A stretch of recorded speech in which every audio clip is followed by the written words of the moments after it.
recipe.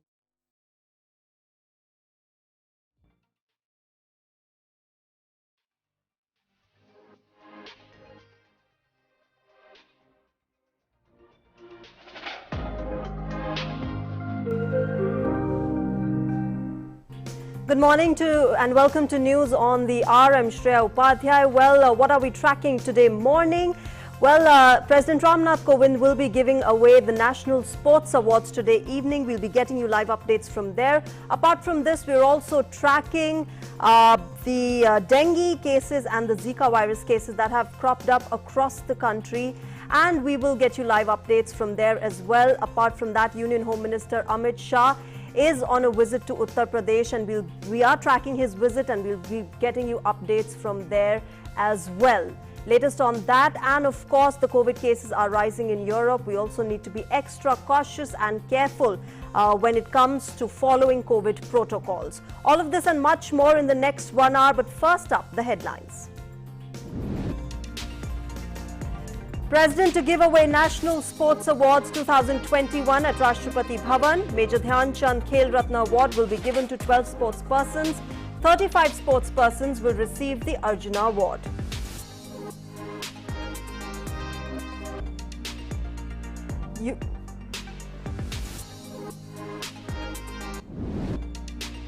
Union Home Minister Amit Shah to address a rally in Azamgarh and Basti. Home Minister will also inaugurate the Sansad Khel Mahakumbh at Amar Shahid Satyavan Singh Sports Stadium in Basti.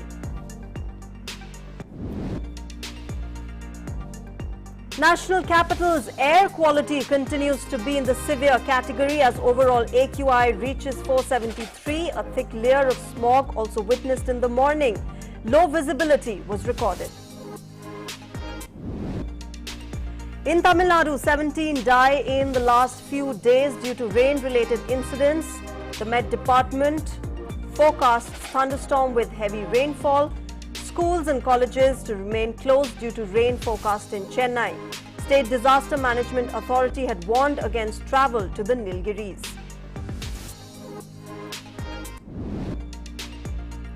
India's COVID-19 vaccination coverage crosses 111.4 crore landmark milestone. More than 58,48,000 vaccine doses administered on Friday. And COVID-19 has infected more than 25 crore 31 lakh people worldwide. France is at the beginning of its fifth wave. Explosion of cases in Germany. Russian deaths nears record high. All right, our top story first. President Ram Nath Kovind will give away the National Sports Awards 2021 today at a specially organized function at the Rashtrapati Bhavan. The National Sports Awards are given every year to recognize and reward excellence in sports. Major Dhyan Chand Khel Ratna Award will be given to 12 sports persons. 35 will receive the Arjuna Award. Sports persons who will be given Khel Ratna are Neeraj Chopra, wrestler Ravi Kumar, boxer Lavlina Borgohain, hockey players P.R. Srijesh and Manpreet Singh, parachuter Avni Lekhara, para-athletes Sumit Antil, para-shuttler Pramod Bhagat, Krishna Nagar, parachuter Manish Narwal, cricketer Mithali Raj and footballer Sunil Chhetri. Now, all the men's hockey Indian team who has won the historic bronze medal in Tokyo 2020 Olympics has been awarded the Arjuna Award with the exceptions of Srijesh and Manpreet Singh. Others who will get the Arjuna Award are para-paddler Bhavina Patel, para-archer Harvinder Singh, athlete Arpinder Singh, fencer Bhavani Devi, cricketer Shikhar Dhawan, tennis player Ankita Raina, shooter Abhishek Verma and boxer Simranjeet Kaur. The President will also present Dronacharya Award to the outstanding coaches in sports and games, Dhyan Chand Award for lifetime achievement in sports and games, and the Rashtriya Khel Protsahan Puraskar as well.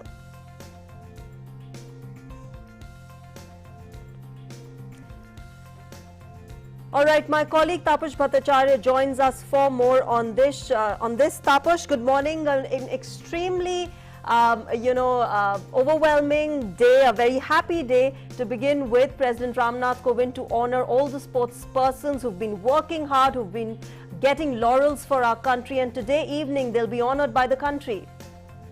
they will be honored by the country. And what a year has been for India. Absolutely. In fact, this could very well be called the watershed moment in the history of Indian sports.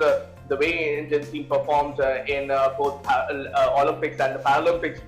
The reason why this particular National Sports Award has been delayed is to make sure that even the Paralympic players and the Olympic players who actually done well, they will be feted, and the result is in front of you. 12 players, including Golden Boy Neeraj Chopra, Sumit Until, and all these players have been feted by the country, and what a way to top it off by getting the Khel Ratna, the Nationwide Khel Ratna Award, and this will again bolster India's Indian sports in many ways. It will give a major shot in the arm to Indian sports, as all the athletes who will be participating in the next Olympics, or for that matter in the next Asian Games and the Commonwealth Games, will go ahead and will get into this in a very positive frame of mind, considering the fact that they know that the country is right behind them. So a huge day for India and Indian sports.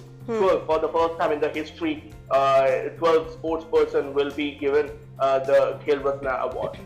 Right, Tapash, you in fact have personally also talked with Neeraj Chopra. We've also been seeing stories of how all of these sports persons, they had humble beginnings, they had it tough in the beginning, and how they really devoted their life, their hard work to the sport that they love, and brought laurels for the country. And similarly for, para athletes, how challenging it has been them, not just physically and mentally, but socially as well, and how they've overcome these social taboos and really brought honors for the country and made all of us proud. No doubt about that. You spoke about Neeraj Chopra. I had the privilege to talk to him before he left for Olympics in Orissa, and also when he came back, and there's not much of a change in his approach towards life, towards the game. When he was leaving, he said, and he told me that it was a very difficult year, 2019, 2020, considering he was coming back from injury, and then the lockdown happened, and his practice got hampered. But he said that the government of India, along Union Sports Ministry, along with Sports Authority of India, were right behind him, and they sent him to training once the lockdown was removed. He was sent to the different countries for training, and the result is in front of you. He not just bettered his mark, but he also created history. So in many ways, this medal is not just for these players, but also for what you call this medal is also for all those people who worked behind the scene to make this reality. Just take an example of Sumit Until. Sumit Until is also a classic example of how when we spoke to him, Sumit said that it was very difficult. When he was para jab thrower, and he said that when I was practicing, I used to break my artificial limb, and that used to give me a lot of problems while practicing. Right. And the government of India, the sports ministry came up and provided him the world-class, what you call artificial limb to make sure that his dream becomes true. And he not just won the gold, but he broke world record, Olympic record, world record to clinch this particular goal. So one has to actually, give credit to the behind-the-scenes people who work, like for instance the sports ministry and the Sports Authority of India, who worked behind the scene. So, well, yes, it is onward and forward from here for India and its sports persons, whether it is, our sports persons working hard, or the ministries, the government, the authorities providing them the required facilities and infrastructure to excel in their games. We will be seeing that being honored today evening. Thanks very much, Tapash Bhattacharya, for joining us with all those updates on the National Sports Awards, which will be presented by President Ram Nath Kovind today evening.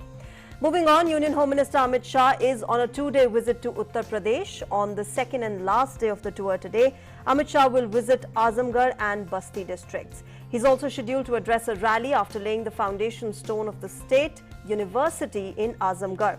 Later, he will launch the Khel Mahakumbh at Amar Shahid Satyavan Singh Sports Stadium in Basti district, organized by local MP Harish Dwivedi. Amit Shah will also address a public meeting in the courtyard of the PG College Basti. On Friday, Amit Shah paid tributes to the founder of the Banaras Hindu University, Pandit Madan Mohan Malviya, on his death anniversary in Varanasi. The minister also met senior party leaders and also shared tips related to election management. Amit Shah's visit to Uttar Pradesh gained significance in view of the upcoming assembly polls in 2022 in the state. Information and Broadcasting Minister and senior BJP leader Anurag Singh Thakur said that the party has set a target of winning more than 300 seats in the state.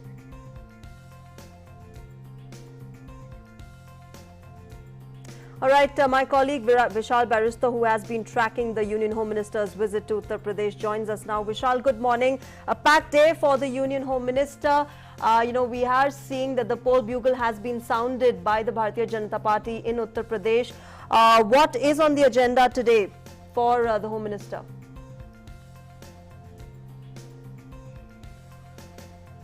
Well, a very good morning to Shreya. Let me tell you that yes, indeed, BJP has blown the election bugle and 403 seats are up for grabs, and BJP has already claimed that it is going to win over 300 seats. Yesterday, I spoke to the Union Information and Broadcasting Minister, and he made it very clear that UP has a clear mandate in the next election as well, and it cannot be said that this is semi-final to the general elections, but certainly UP will pave the way for the Modi government 0.3. And right now I'm here at the Trade and Facilitation Center, and shortly, in some time, the Home Minister would be reaching here. Yesterday he had a meeting with all the district presidents and all the office bearers of BJP, and he said that if you can attach 15 voters to the booth, then you will certainly have victory in UP, and that was his poll mantra. Now the Home Minister is about to reach here. Today is the two-day conclave starting of the Raj Bhasha Sammelan, and this is going to be a very, very interesting thing, because on 14th September 1949, the Constituent Assembly had declared Hindi as a national language. And today, much deliberations would be seen on how Hindi can play a role further in unifying the country. There would be 8 sessions. The Home Minister would be inaugurating the session on day 1. And it would be, we would be here seeing writers, literateurs and thinkers on the role of Hindi in the freedom struggle, and also role of Hindi in combating pseudo-secularism. So it is going to be a 2-day interesting conclave. But after inaugurating this session, the Home Minister would further travel to Azamgarh, where he would lay a foundation stone of the state university. Now that's in Azamgarh, which is said to be the stronghold of Samajwadi Party. Okay. And there has been a long-standing demand since 70s for the university, so he would lay the foundation stone of the university. All right. And then he would also address a public meeting in Basti. So yes, BJP is in full election prep mode. All right, Vishal, thanks very much for joining us with those inputs from Uttar Pradesh. We'll keep coming back to you for the latest on Union Home Minister Amit Shah's visit to Uttar Pradesh. In other news, Prime Minister Narendra Modi recalled his interaction with reputed weaver and Padma awardee Biren Kumar Basak and thanked him for a gift. In a tweet, the Prime Minister told that Shri Biren Kumar Basak belongs to Nadia in West Bengal. He is a reputed weaver who depicts different aspects of Indian history and culture in his saris. The Prime Minister said during the interaction with the Padma awardees that Biren Kumar presented something to him which he greatly cherishes. He shared a picture of the gift. The November edition of Prime Minister Narendra Modi's Mann Ki Baat is set to air on the 28th of November. The Prime Minister has asked for a possible theme suggestion for the same via Twitter. PM Modi tweeted, and I quote, "I want to hear from you on possible themes and topics for this month's Mann Ki Baat, which will take place on the 28th. Contribute on MyGov, the Namo app, or record your message," unquote.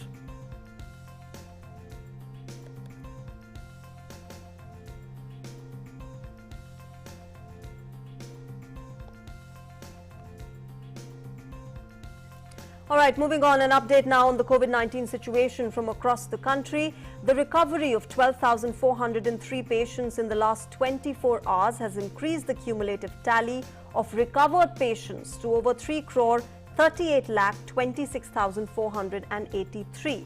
Consequently, India's recovery rate now stands at 98.26%, which is the highest since March 2020. 11,850 new cases have been reported in the last 24 hours. The active cases account for less than 1% of the total cases. Active cases presently constitute 0.4% of the country's total positive cases, which is the lowest since March 2020. Now, India's active caseload stands at 1,36,308, which is the lowest in 274 days.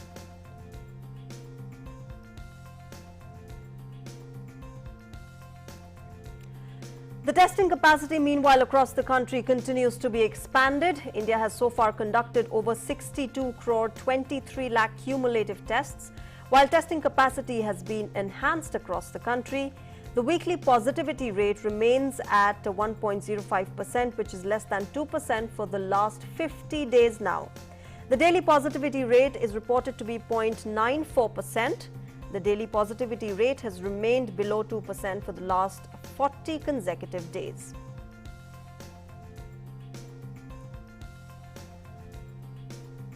Now, about the vaccination coverage, India's COVID-19 vaccination coverage has crossed 111.4 crore landmark milestone.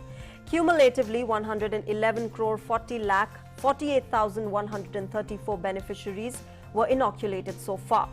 More than 58 lakh 42,000 vaccine doses have been administered on Friday, out of which over 17 lakh 38,000 people were given the first dose and over 41 lakh 3,000 were given the second dose on Friday.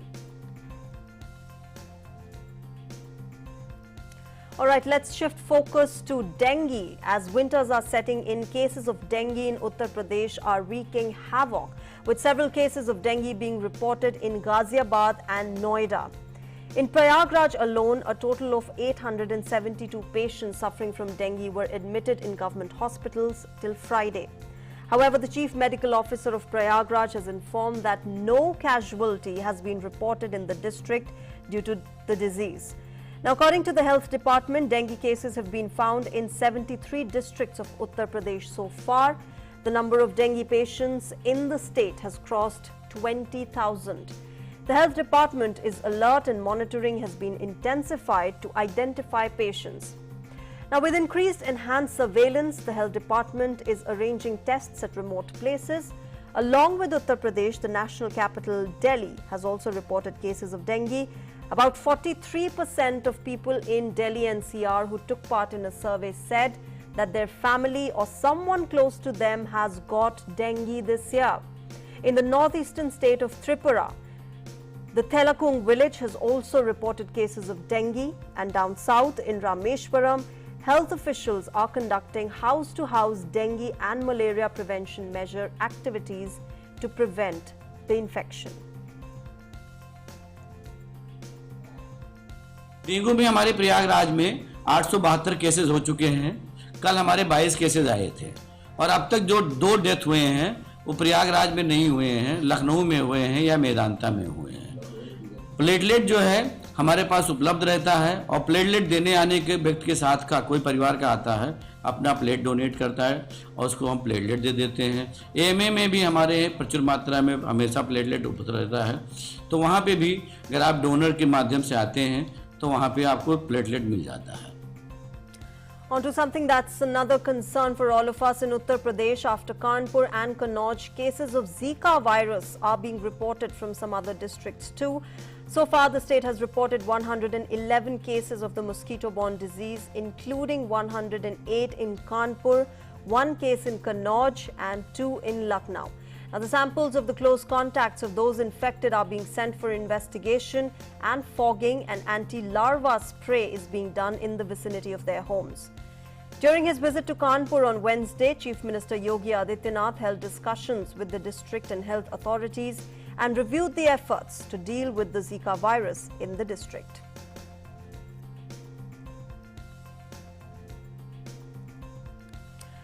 Moving on, 17 people have died in Tamil Nadu in the last few days due to rain-related incidents. The State Disaster Management Authority had warned against travel to the Nilgiris in view of the Met Department's forecast of thunderstorm with heavy rain for 5 days beginning 12th of November in the district. Now, over 3 lakh people living on the banks of the Kosathalia River and Vellore Anicut had been alerted ahead of the excess water discharge in their areas, saving lives and property. Meanwhile, the Chennai District Collector declared a holiday for schools and colleges today. Officials said rainwater stagnated on many school campuses. Schools would be reopened only after checking their safety aspects. The educational institutions in the city have remained closed for nearly 2 weeks due to festival holidays and now the heavy rainfall. The Chennai Corporation had accommodated 2,888 people in 55 relief centers, while 10,073 people had been housed in 185 centers in other parts of the state. The Greater Chennai Corporation had distributed over 33 lakh food packets so far. 64 cattle deaths have been recorded till now, and 500 huts were partially damaged and 34 were fully damaged. 129 houses were partially damaged and 4 were fully damaged. Meanwhile, 68,652 hectares of agricultural crop and 4 hectares of horticultural crop has been submerged across the state.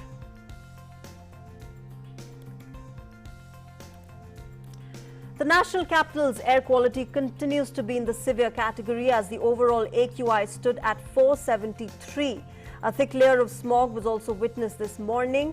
There was low visibility recorded. According to the Ministry of Earth Sciences Air Quality Monitor, System of Air Quality and Weather Forecasting and Research, they recorded this season's worst air pollution level in Delhi as the overall air quality index was 499 at 6 o'clock in the morning, which is a notch shy of touching the 500 mark in the severe category.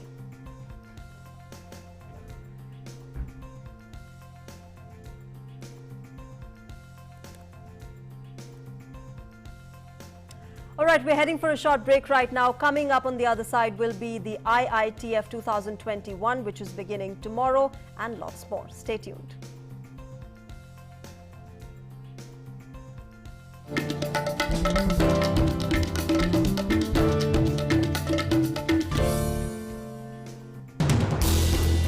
As the day unfolds and news and events take shape, we get you complete coverage of every news breaking in, tracking new developments as they happen. Midday Prime English, Monday to Friday, 2 p.m. on DD India.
Welcome back to News on the Hour. The India International Trade Fair 2021 will be inaugurated by the Minister of Commerce and Industry Piyush Goyal on the 14th of November at Pragati Maidan in the national capital.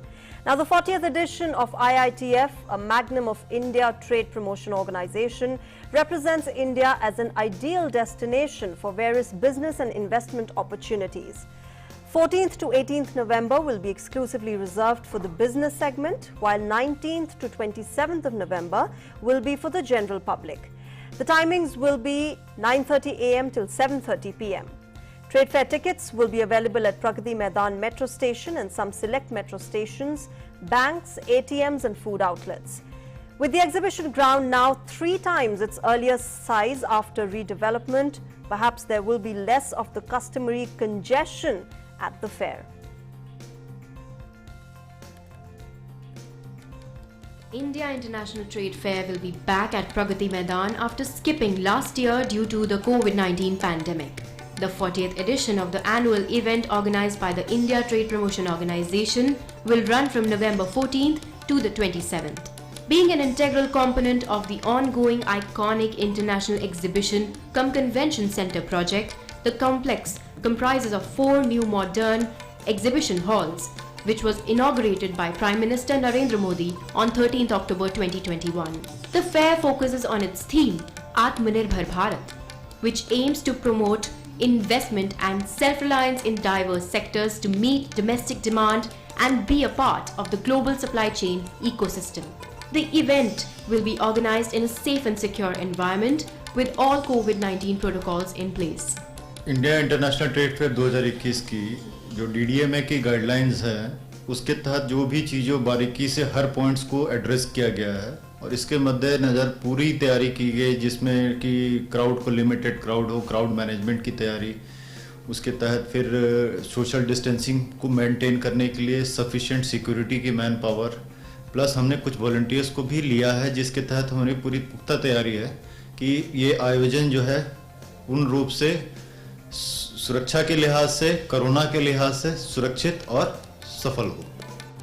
This year, the fair assumes a special significance as it coincides with the celebrations of Azadi Ka Amrit Mahotsav, 75 years of India's independence. The fair highlights the outstanding performance of Indian entrepreneurs who have shown exemplary commitment to excel despite all odds due to the COVID-19 pandemic. Moreover, IITF offers an ideal platform to display Indian products under the Vocal for Local campaign and infuse renewed confidence and vigor in the Indian economy. With nearly 3,000 exhibitors from India and abroad, IITF 2021 is being held in a total area of 70,000 square meter, almost 3 times that in the previous edition in 2019. Bihar is the partner state, while Uttar Pradesh and Jharkhand are the focus states.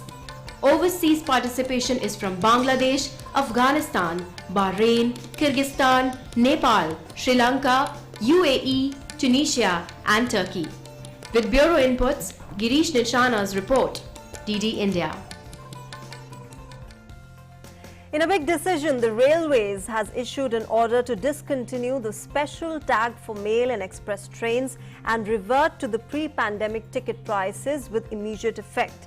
Now, this means that travellers will have to shell out lesser for fares in regular trains than they did in special trains. Railways has been running only special trains since the lockdown was eased.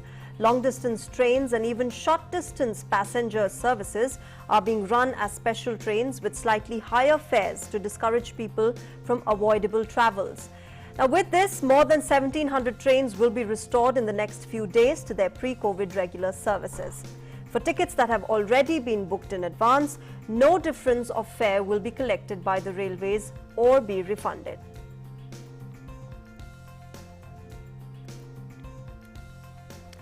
"25 states and UTs have so far undertaken commensurate reduction of VAT on petrol and diesel to give relief to the consumers. This follows the government's decision of the 3rd of November to significantly reduce central excise duty on petrol by 5 rupees and on diesel by 10 rupees. While doing so, the states were also urged to commensurately reduce VAT on petrol and diesel to give relief to consumers. The states and UTs which have not undertaken any reduction in VAT in petrol and diesel are Maharashtra, Delhi, West Bengal, Tamil Nadu, Telangana, Andhra Pradesh, Kerala, Jharkhand, Chhattisgarh and Rajasthan. In Lakshadweep, UT government procures Kerala paid VAT, petrol and diesel. Currently, there is no tax on petrol and diesel in that union territory. Following the cut in VAT, the price of petrol has come down most in Punjab by 16.2 per litre, followed by 13.43 rupees in UT of Ladakh and 13 rupees in Karnataka. In the case of diesel, the price has come down most in the Union Territory of Ladakh by 19 rupees 61 paise per litre. Diesel is cheapest in Andaman and Nicobar at 77 rupees per litre.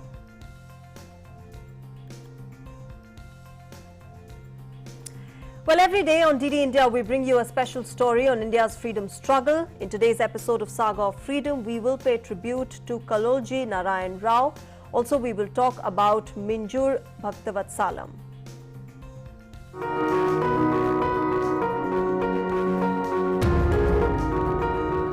13th November is the death anniversary of Kalolji Narayan Rao. Kalolji was born on the 9th of September 1914 in Bijapur. Kalolji's elder brother, who was an Urdu poet, played an important role in shaping his personality. Although he studied Telugu from an early age, he also wrote poetry in Marathi, Kannada, Hindi and Urdu. During his student days and later, he was deeply influenced by and participated in popular movements of the time, like the Arya Samaj, Andhra Mahasabha activities. Being a social reformer, Kalolji created awareness among the people of Telangana with his poetry. He gave the slogan of "Birth is yours, death is yours, but life is meant for the country." An ardent fan of Mahatma Gandhi and Jai Prakash Narayan, Kalolji took an active part in Satyagraha and the library movement, which intended to spread literary and reading culture among the masses since the early 1930s. In his poetry collection, Na Godawa, My Protest, Kalolji provides a framework for his life, literature and activism throughout. He also wrote fervently against the Nizam's autocratic rule. Kalolji was imprisoned by the Nizam of Hyderabad for his active participation in the freedom movement of Hyderabad state. Kalolji was a member of the Andhra Pradesh Legislative Assembly during 1958 to 1960. He was awarded the Padma Vibhushan in 1992. I am today's reality, yesterday's dream and tomorrow's memory, wrote Kalolji, who passed away in 2002. His body was donated to Kakatiya Medical College in Warangal for research according to his wish. The Telangana government honored Kalolji's birthday as Telangana Language Day. Today we will talk about Minjur Bhaktavatsalam, who was born on 9th of October 1897 in the Madras Presidency. He studied law and practiced as an advocate in the Madras High Court. He involved himself in the freedom movement right from an early age. Bhaktavatsalam joined the Indian independence movement event during graduation. He joined the Indian National Congress and became a member of the Madras Provincial Congress Committee in 1922. Bhaktavatsalam started the daily newspaper India, which he managed till 1933. He was injured during the salt satyagraha at Vedaranyam. He was arrested in 1932 for conducting India's Independence Day celebrations and spent 6 months in prison. In the 1936 municipal body elections, Bhaktavatsalam was elected to the Madras City Corporation and served as deputy mayor. At the age of 40, Bhaktavatsalam entered the Madras Assembly, successfully winning the Tiruvallur seat in 1937 election. Bhaktavatsalam participated in the Quit India movement agitations and was jailed by the British.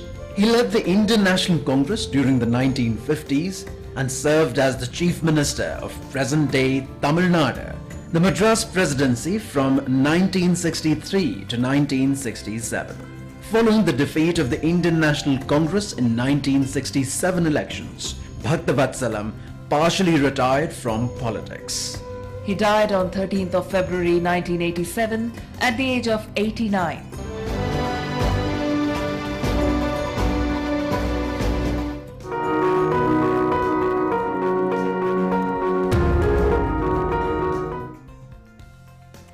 India and Luxembourg yesterday held extensive talks to further expand ties in areas of trade, finance, innovation, startups, manufacturing, automotive and renewable energy. The first ever bilateral Foreign Office consultations in Luxembourg also saw both sides acknowledging the importance of the EU-India strategic partnership guided by the European Union India 2025 roadmap. The Ministry of External Affairs said that both sides reviewed the developments in India-Luxembourg relations following the recent virtual summit between the Prime Ministers of the two countries. Both co-chairs reaffirmed their commitment to enhancing consultation and cooperation in the regional and multilateral fora on matters of mutual and global interest, in particular the UN General Assembly, the UN Human Rights Council and the World Trade Organization. It was also agreed to hold the next round of consultations in India at a mutually convenient time. In other news, the 26th session of the UN Climate Conference COP26 was on Friday extended beyond its scheduled closing hours as countries including India expressed their reservations over gaps in the draft text of the Glasgow decision. India expressed the need to deliver a strong message regarding collective resolve for accelerated mitigation and adaptation actions to combat climate change in this decade.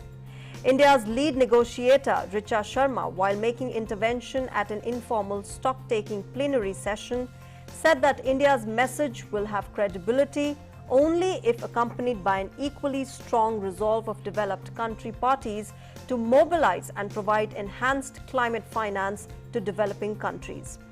She said the outcomes of COP26 must reflect the urgency in scaling up finance and other means of implementation support to developing countries. India expressed disappointment at the lack of significant process in the climate finance-related agenda items. Now, underlining India's position on mitigation for keeping global warming at 1.5 degrees Celsius this century, she asked the affluent nations to take deep emission cuts this decade and explain the rationale behind the stand, while noting that the urgency and ambition must begin with actions of developed country parties. All right, let's now take a look at the updates on COVID-19 from across the world. COVID-19 has infected more than 25 crore 32 lakh people worldwide. So far, the number of recoveries stand above 22 crore 90 lakh, while the disease has claimed over 51 lakh 4,000 lives globally. The United States alone continues to contribute the majority of the cases of COVID-19 in the world's tally. The country's COVID-19 cases have crossed 4 crore 78 lakh and the death toll has passed 7 lakh 82,000. Meanwhile, France is at the beginning of a fifth wave of the coronavirus epidemic. French Health Minister said that several neighboring countries are already in a fifth wave of the COVID-19 epidemic. What we are experiencing in France now clearly looks like the beginning of a fifth wave. He added that the circulation of the virus was accelerating. The Health Ministry registered 11,883 new cases on Wednesday, the second day in a row with a new case tally which was over 10,000. New cases have seen double-digit percentage increases week on week since around mid-October. The warning that COVID-19 infection rates are climbing again in the country, French President Emmanuel Macron said earlier this week that those aged 65 and above in the country will need to show proof of a COVID-19 booster jab to be able to visit restaurants, attend cultural events and take intercity trains. President Macron also urged the 6 million people who are eligible for the vaccine in France who have not yet even received the first dose to come forward and get the jab. Russia, on the other hand, on Friday reported 1,235 coronavirus-related deaths in the last 24 hours, close to a record one-day toll recorded earlier this week amid a nationwide surge in cases. A total of 2,52,926 people died of coronavirus in Russia during the pandemic so far. Now, Russia has been experiencing a sharp increase in the number of daily infections from mid-September till the end of October. Since the beginning of November, new daily infection cases topped around 40,000. Meanwhile, in Germany, the number of confirmed coronavirus cases increased by 48,640. A day after the country saw more than 50,000 new cases in a single day for the first time since the beginning of the pandemic in 2020. Now, Germany has already had to relocate some patients from regions with overburdened hospitals. The three German parties in talks to form a coalition government by early December have agreed not to extend a nationwide state of emergency. Instead, they presented a draft law on Monday that would amend existing legislation to allow for measures such as compulsory face masks and social distancing in public spaces to continue to be enforced until March next year. The German health minister announced earlier on Friday that free tests would be made available again for all citizens and that he would suggest to toughen rules in public places. The Netherlands, on the other hand, will return to a partial lockdown from today after the government ordered restaurants and shops to close early and barred spectators from major sporting events. Caretaker Prime Minister Mark Rutte said that restrictions that Dutch people had thought had ended for good were being reimposed for 3 weeks. Supermarkets and non-essential retailers will also close earlier and social distancing measures will be reimposed. Cafes and nightclubs will also have to close at around 8 p.m. from today. The measures are meant to contain a surge in COVID-19 cases that is straining hospitals across the country. New infections topped 16,000 for the second day in a row on Friday, beating the previous record of just under 13,000 confirmed cases in a day set in December last year. The World Health Organization hopes to convene a meeting in about 3 weeks' time on guidelines for COVID-19 antiviral pills. Janet Diaz, the WHO's top official for clinical care responses, said that a meeting of its guidelines development group would consider the question of COVID pills in a forthcoming meeting. Britain became the first country to approve one of the potentially game-changing pills earlier this month. Now remember, this is the first antiviral drug that people can take at home to treat COVID-19. Last week, Pfizer said that its experimental antiviral pill to treat COVID-19 cut by 89% the chance of hospitalization or death for adults at risk of the severe disease.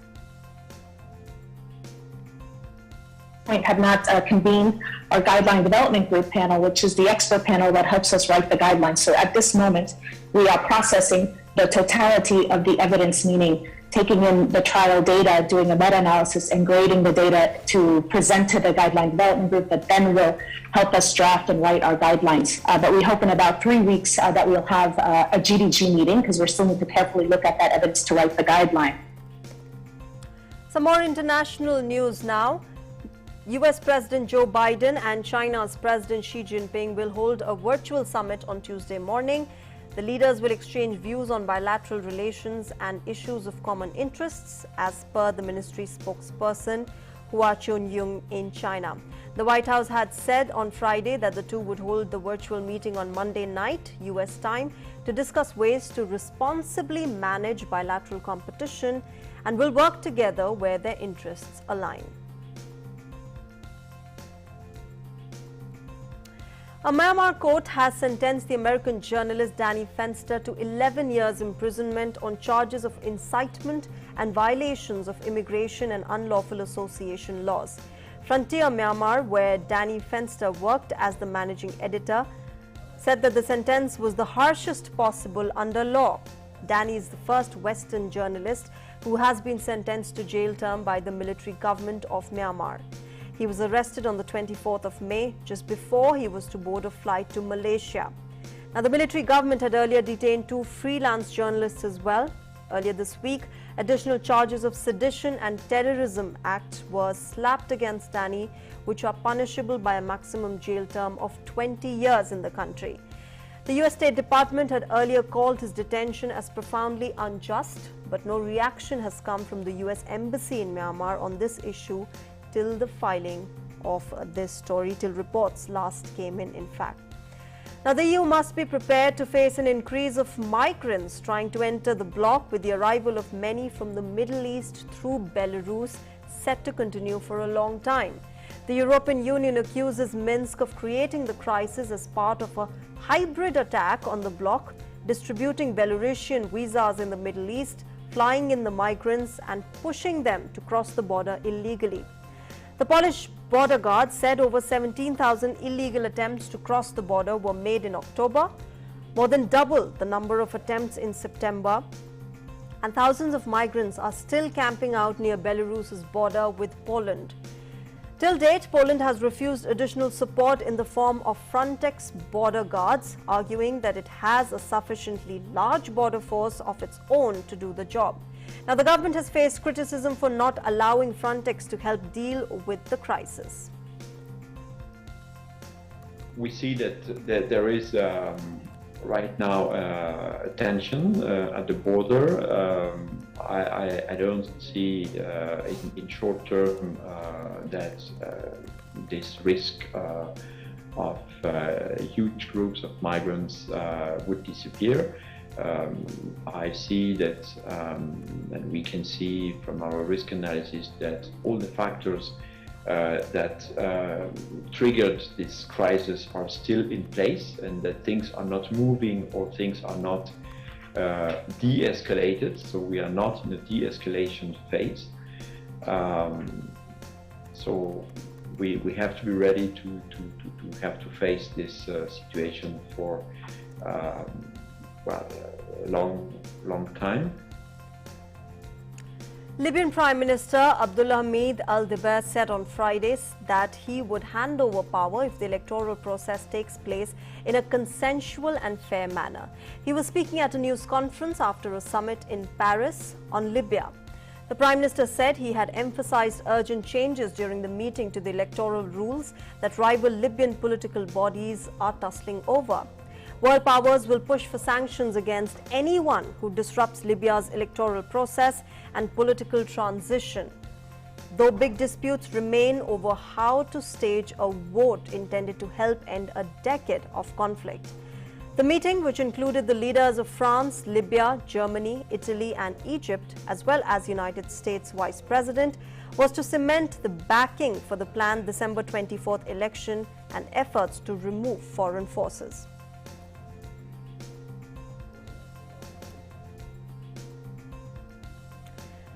The presidential vote on December 24th and legislative elections in Libya are the core parts of a United Nations plan to help restore stability, but the calendar has been under pressure as tensions resume between rival camps. The world leaders reiterated desire to ensure that Libya sticks to a plan to hold elections in December and turns a new page in its history.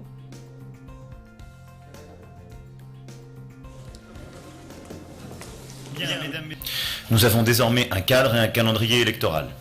We now have to stay mobilized to ensure that free, impartial, transparent elections take place. The Libyan transition has to be led up to the end, and the elections should take place in the best possible conditions so that the different actors could all play their role. The participating Libyan parties have also recognized today and committed today to accept whatever the results are. Dans les meilleures conditions possibles pour que les différents acteurs puissent chacun jouer leur rôle. Let's get you sports news now. In the Football World Cup qualifiers played at the Wembley Stadium on Friday, England's team registered a blistering 5-0 win over the Albanian team. Harry Kane played an important role in this victory of England, who scored a hat-trick of goals. Kane scored a hat-trick in extra time in the 18th, 33rd and the first half of the game. Apart from Kane, Harry Maguire and Jordan Henderson also scored a goal each. With this win, England are very close to qualifying for next year's Football World Cup in Qatar. England now need just 1 point to qualify for the World Cup. In the Football World Cup qualifying match, the team of Copa America champion Argentina has registered its third consecutive win. The team defeated Uruguay team 1-0 in the match played on Friday. Angel Di Maria scored the only goal in the match. And after this, Argentina's team is only present in the second place in the group, and the team's hopes of qualifying the World Cup have become even stronger. Lionel Messi also returned in this match, although he only took to the field in the last 15 minutes.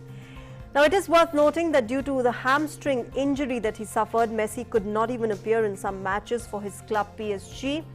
Argentina's team is now in their next match and they will play against Brazil on Tuesday. Now, the top 4 teams from each group will qualify for the Football World Cup to be held in Qatar.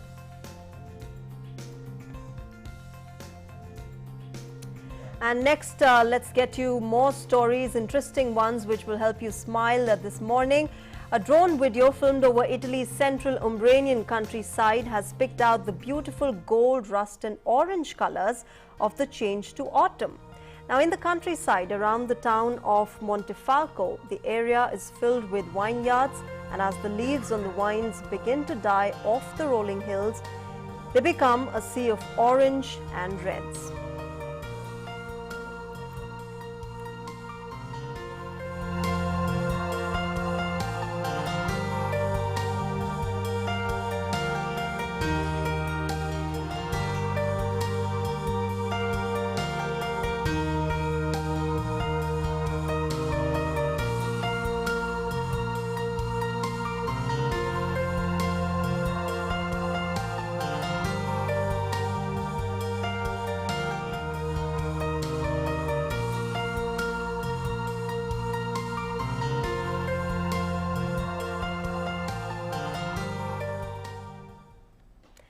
It's been a hit in London's iconic Kew Gardens for nearly a decade. Now, the immersive holiday-themed Lightscape show is coming to Los Angeles for the first.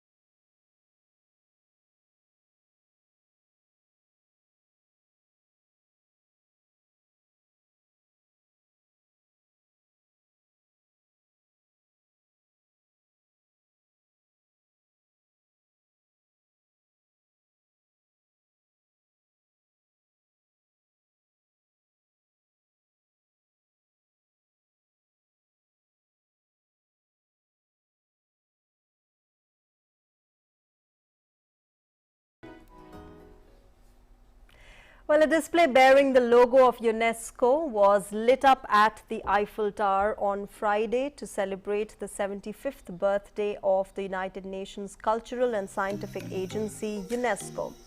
As a sign of the French capital's friendship towards the organization it hosted since 1946, the Eiffel Tower displayed the words 75 years alongside UNESCO's logo, a stylized Greek temple, and a symbol of hope for the creation of a peaceful world.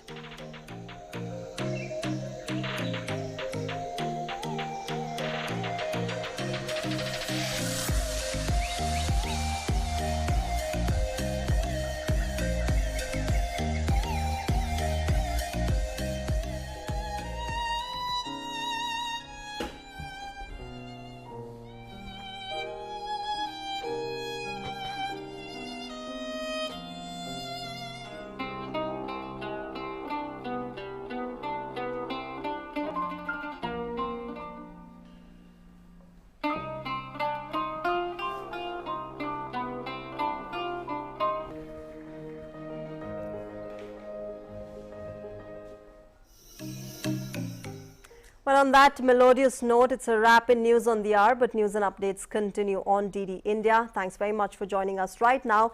Have a lovely Saturday ahead. Bye-bye.